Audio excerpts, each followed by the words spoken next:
Di sebuah universitas ternama ada seorang mahasiswa bernama Raka. Dia dikenal sangat produktif dalam menghasilkan tulisan. Suatu hari, Raka mendapatkan ide untuk meneliti tentang pengaruh teknologi terhadap kualitas tidur manusia.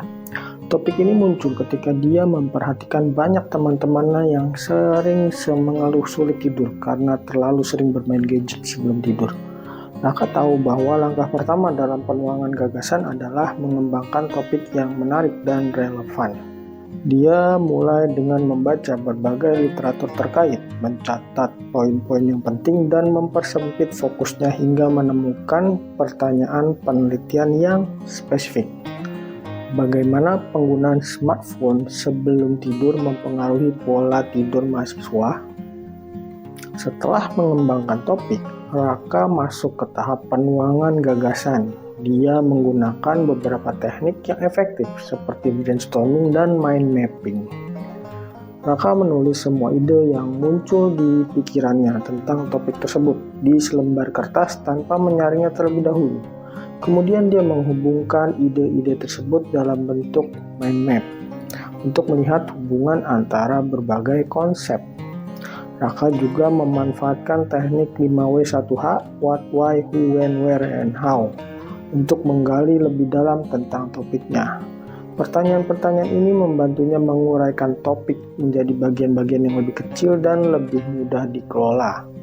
Ketika Raka mulai menulis karya ilmiahnya, dia menyadari pentingnya memilih pola penulisan yang sesuai dengan tujuan komunikasinya.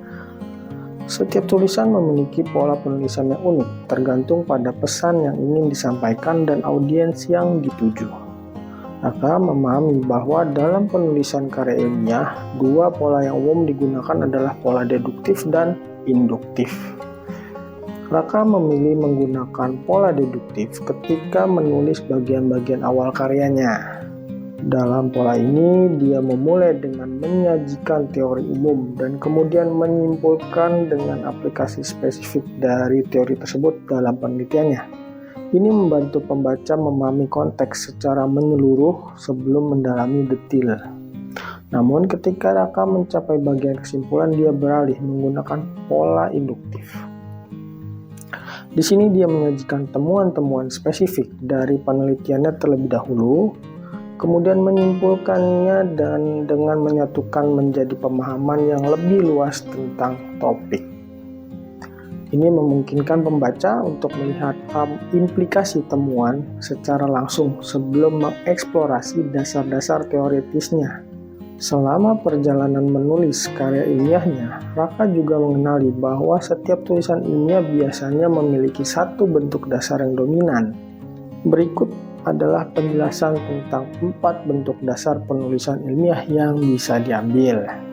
Yang pertama ada narasi, merupakan bentuk penulisan yang menceritakan suatu peristiwa atau rangkaian kejadian secara kronologis.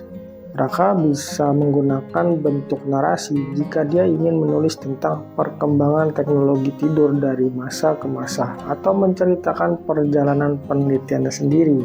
Lalu yang kedua adalah eksposisi, merupakan bentuk penulisan yang bertujuan untuk menjelaskan atau memberikan informasi mengenai suatu topik.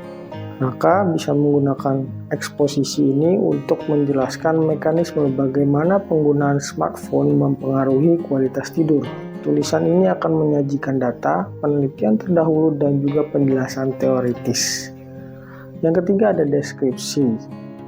Ini merupakan bentuk penulisan yang menggambarkan sesuatu secara detail sehingga pembaca dapat membayangkannya dengan jelas. Jika Raka ingin menulis tentang pengaturan lingkungan tidur yang ideal, dia bisa menggunakan deskripsi untuk menggambarkan suasana kamar yang kondusif untuk tidur, lengkap dengan detail tentang pencahayaan, suhu, dan kebisingan. Yang keempat ada argumentasi, merupakan bentuk penulisan yang bertujuan untuk meyakinkan pembaca tentang suatu pendapat atau pandangan melalui alasan dan bukti yang logis. Dalam tulisan yang berargumentasi, Raka bisa membahas berbagai pendapat tentang dampak teknologi terhadap tidur dan menyajikan argumen yang mendukung atau menentang pandangan tersebut, berdasarkan temuan penelitiannya tentu saja. Melalui proses penuangan gagasan yang sistematis dan pemilihan bentuk penulisan yang tepat, Raka berhasil menghasilkan tulisan ilmiah yang solid dan informatif.